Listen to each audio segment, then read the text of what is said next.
Hello and welcome to The Originals, a series where we take a look at a bunch of iOS devices on the original software version, and we're gonna take a look at the atmosphere around it, why the choices are made the way that they are, why the hardware is the way that it is, why the software is the way that it is, and we're just gonna go back into sort of a time machine, and then we're gonna go back all the way to where it all started, and we're gonna analyze it from that perspective. We're just gonna take a look at it from the perspective which these devices were originally launched. So obviously, in my hand is an original iPhone 2G. In fact, this is not the only one.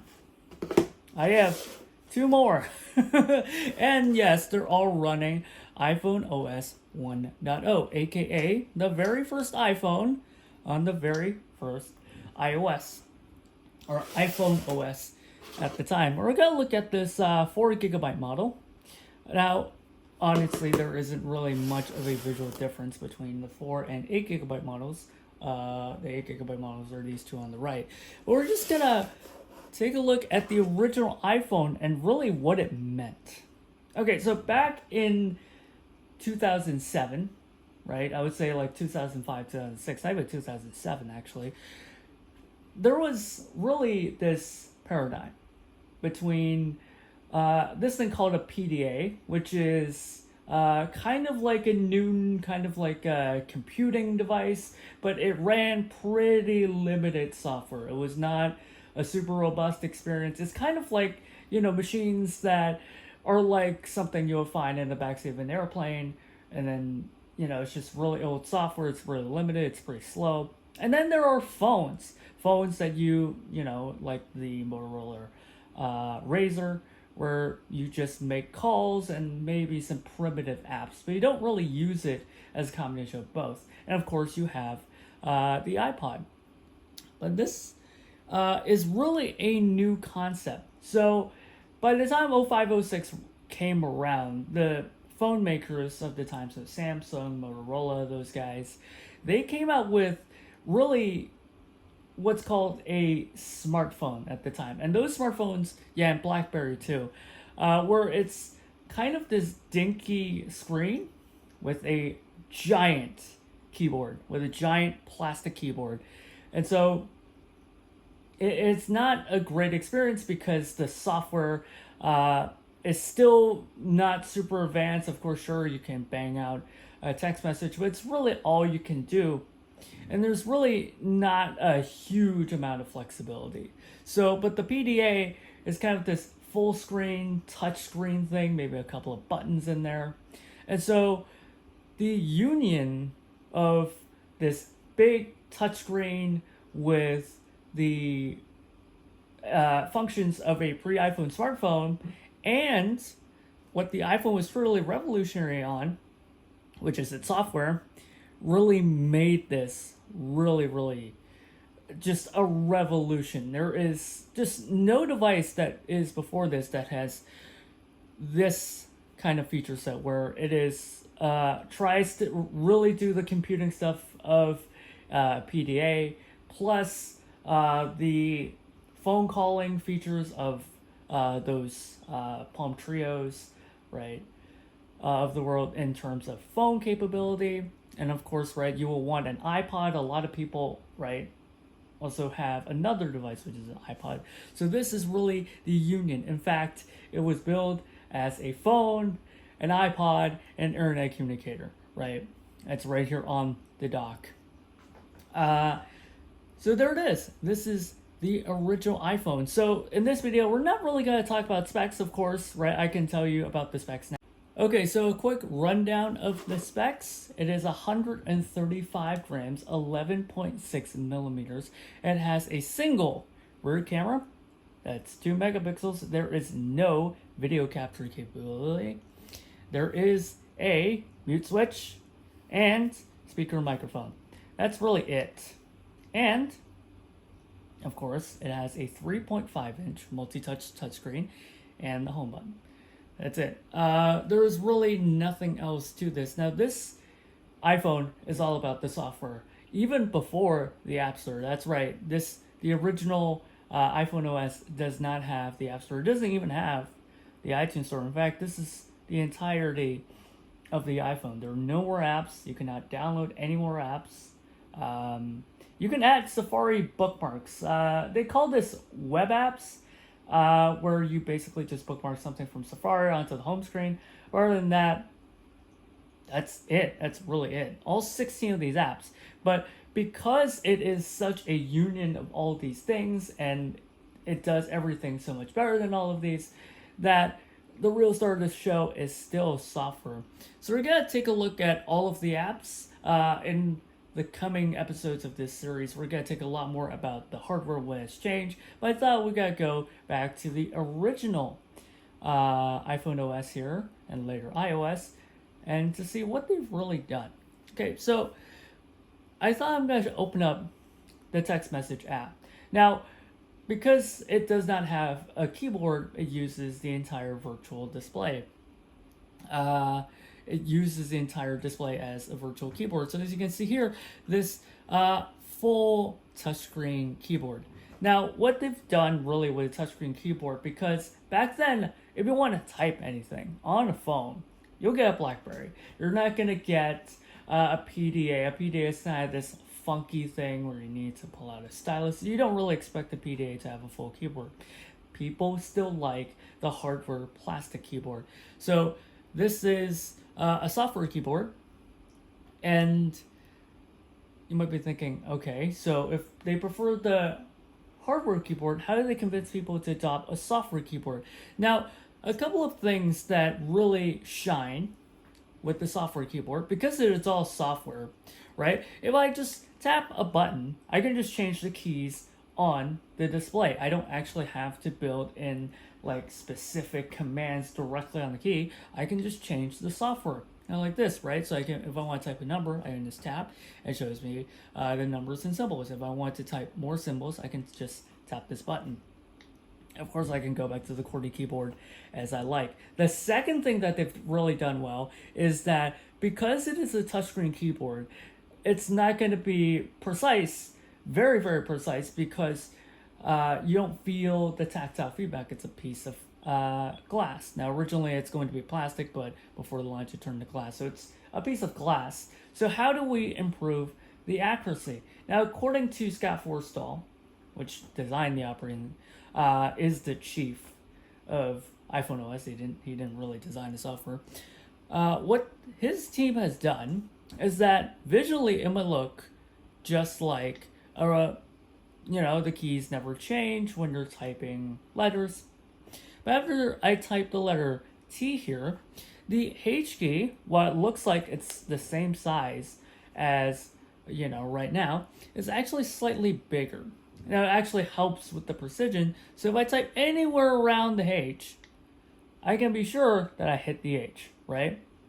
And then, right, it's most likely that I would like to type the word the, so the E gets bigger as well. There you go. So I don't miss, even if I'm kind of haphazardly typing. So there is a boat. And there you go. There's even autocorrect. So I hit space to commit, and there you go. There's a boat. So I can type really, really fast, even though it looks like a very imprecise keyboard. Okay, so let's take a look at some desktop apps. Okay, so because we can use the entire screen and we can hide it whenever we don't want it, right? We can use the entire display. So this is calendar, and as you can see, it takes up some of the space that the keyboard would take up. If I want to add the event, because this is a touchscreen, I can just put up any kind of user interface. It now becomes a date wheel. And, of course, if I want to type in an event, the keyboard shows up once again. Okay, let's take a look at both the photos and the camera. So the camera is just a single 2-megapixel shooter. There is no video camera. There is nothing. It's a 2-megapixel rear firing camera. So if we go into the Photos app here, we're going to show you something, yet another thing that is really, really important to the original iPhone experience. Now, previously, touchscreens are really mostly capacitive, meaning that you have to press down. It depresses the membrane to register touch, and it's mostly single touch. So you have to tap, tap, tap. There's no pinch to zoom. So I've really pioneered the pinch to zoom here. So if I take my fingers here, I use two of my fingers, I can pinch to zoom like that. Right, so this is multi-touch. Back then, Apple patented it, of course. Right, other smartphone manufacturers found a way to implement multi-touch. Of course, I can pinch to make it smaller, like that. So that's really it on the photos and camera. But really, this is how it works. With the photos and camera, it just really shows off. In fact, all of these apps show off, right, basically what the iPhone can do. Same with YouTube, which unfortunately no longer works today. If I try to search for something, it just does not work. So if I try to search for my channel, okay, so if it's not words, it does struggle. But you can see it's still reasonably accurate if I put my mind to it. There you go. And there you go, cannot connect to YouTube. Well, yeah. Same with the Stocks app.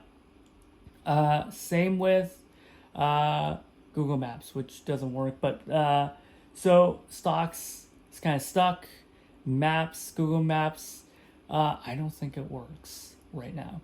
In fact, yeah, one thing about this has no 3G or GPS. So there's no turn-by-turn directions, of course. There are the iPhone doesn't really know where you are, so it's kind of a fake turn-by-turn where it's kind of like an old TomTom where you have to tap to go through each page. Now, if you don't know what a TomTom is, basically it's a preloaded map, and then, right, whatever data is on there, there's no updating, there's no connecting to the internet, so it's whatever is saved on there, regardless of if the streets have changed, and then you just tap to go to the next direction because it has no way of telling whether you've gone, and it's the same case with the 2G here.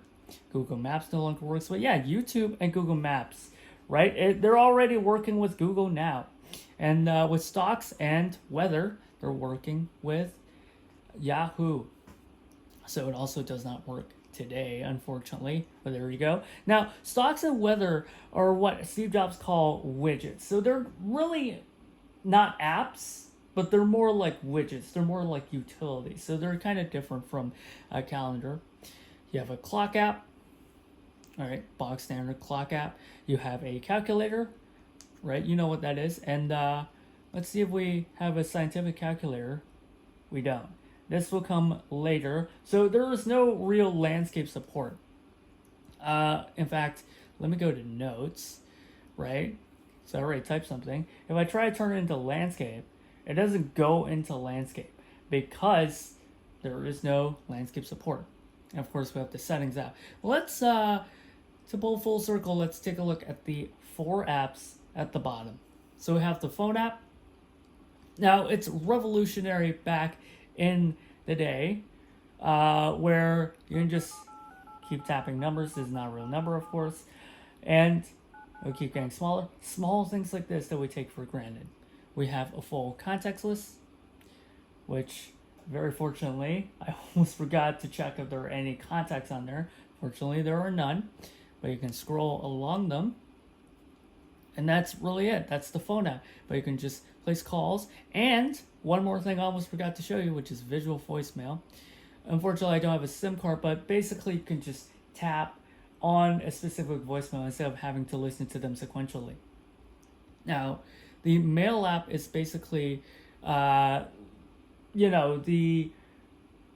PDA mail app would be, but really just optimized for a touchscreen. It's really the first modern phone mail app with big, robust support for, emails.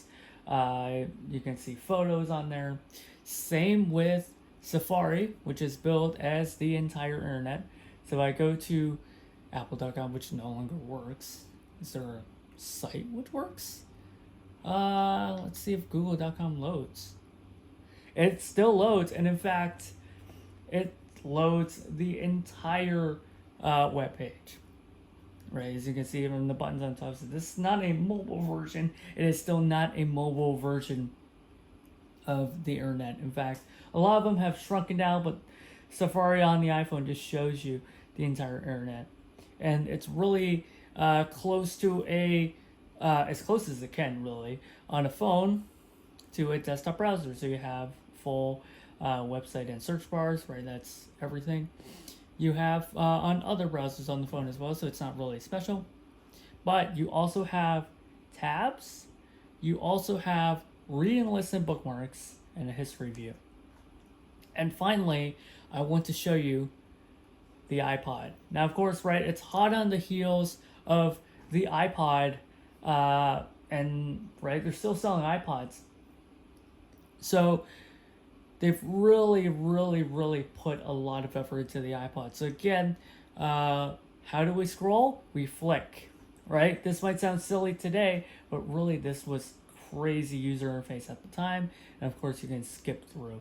So again, it's a lot of things to do on the touchscreen, the user interface, that really makes it really optimized.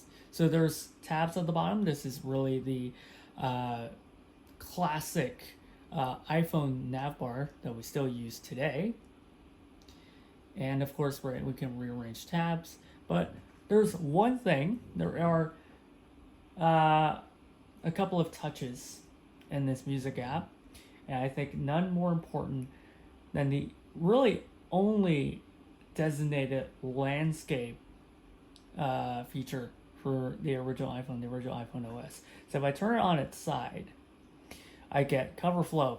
In fact, it is such a big selling point because you can touch your music, and if I want, I can flick it to the back. I get the full album view. So it's really never this kind of experience, and certainly not on an iPod where you can just flick and go through music. Now, of course, I'm not going to play any of the music, but just goes to show that,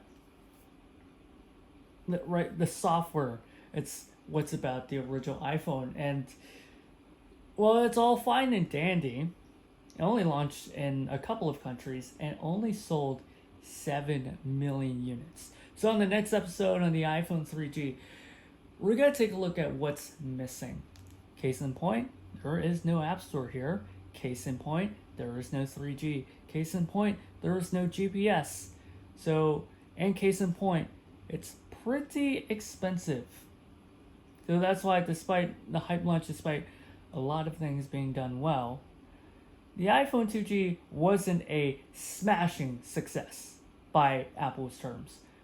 And they're going to want to change that with the iPhone 3G. So the very next episode, we're going to take a look at the iPhone 3G and what they've done to really get the iPhone going. All right, see you later.